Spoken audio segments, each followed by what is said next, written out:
What is our driving force?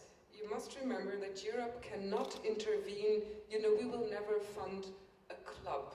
We may fund a club that cooperates with a couple of other clubs in Europe. So it's the trans-border element that we will always look at. But we are not, of course, supporting individual venues or this is what we call the principle of subsidiarity, where our mission is to support cultural diversity in Europe, but it's not necessarily to support things that are better done at other levels, be it, for example, at the city level, or at the regional level, in Germany, for example, at Länder level, where most of the cultural competency is in Germany, or at the national level. So we are there for the extra added value to do just that. And in these dialogues, in Music Moves Europe, we have looked at several issues. For example, next to all the copyright issues and tackling what's very important for us, the value gap for artists, fair remuneration for the creatives is a very, very big issue. But for example, data collection, things that you mentioned also is really, really important. Looking at how we can support people getting digital skills, meeting the digital challenges that you are facing very much so, aren't you, in the music industry. Training, empowerment, these are the things that we want to do in the future. And one specific aspect that we will look at is the area of distribution, obviously, which is also one which has changed a lot, just like live. So we're developing at the moment, and obviously, despite everything we do, we are trying to put in place several smaller actions at the moment, because the program is still ongoing until 2020, with the hope that in the next generation of programs we will look at those areas that I just mentioned in order to be able to have something specific for music in whichever format that may be as of 2021. And so concretely speaking, what is the Commission going to be doing which would be a parallel to what how the EU has been funding film over the past sort of decade and a half, really? Well, I mean, there I must become the boring official who will say that we're in the framework of a current program which lasts until 2020. And of course, you will not be surprised to hear that we're already looking ahead. We're already starting to think about the future. And if it was for us, we would have a real instrument like the media support program for music. But of course, we are not the only ones to decide. It's a question of money. It's not all about money, but without money, a lot of things are nothing, as you also said. We'd love to have the money, and to have a real impact, we would need a lot of money. And these days, money is not exactly what you throw at Europe. It's quite the contrary, if I may say so. So it's a bit early to say concretely, this is what we would like to do.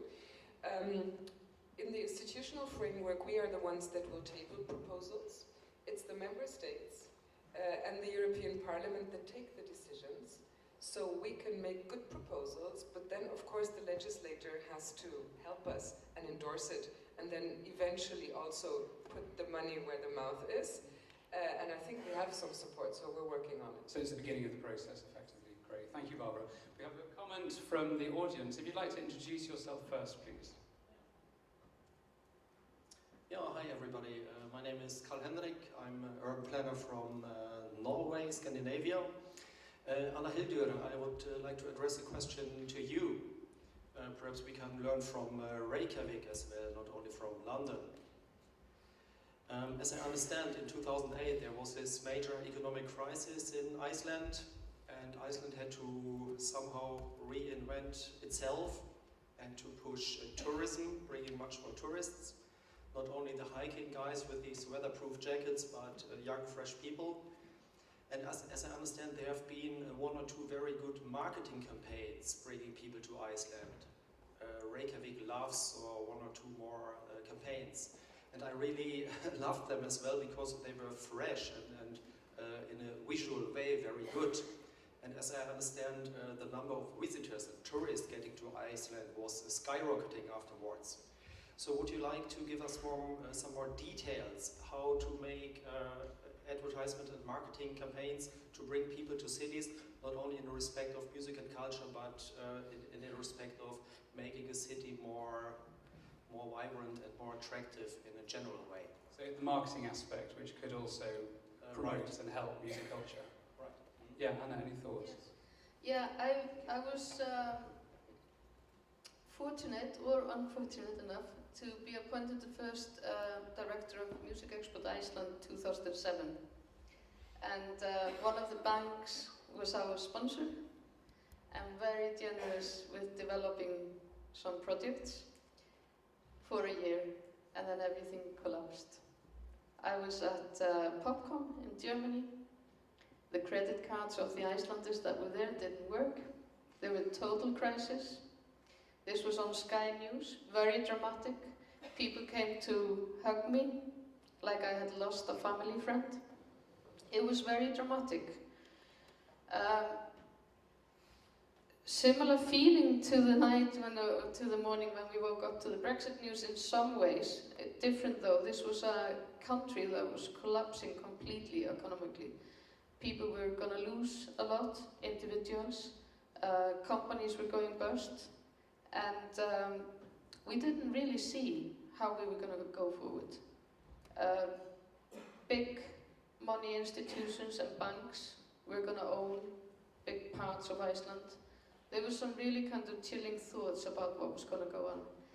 Luckily though, some few years before, in '99, Iceland Airwaves, a leading company in Iceland, or their marketing, or the director in the US market had cooked up this idea of creating a music festival to bring some really cool people from New York and LA and America in general to discover the land of Sigur Rós and Björk.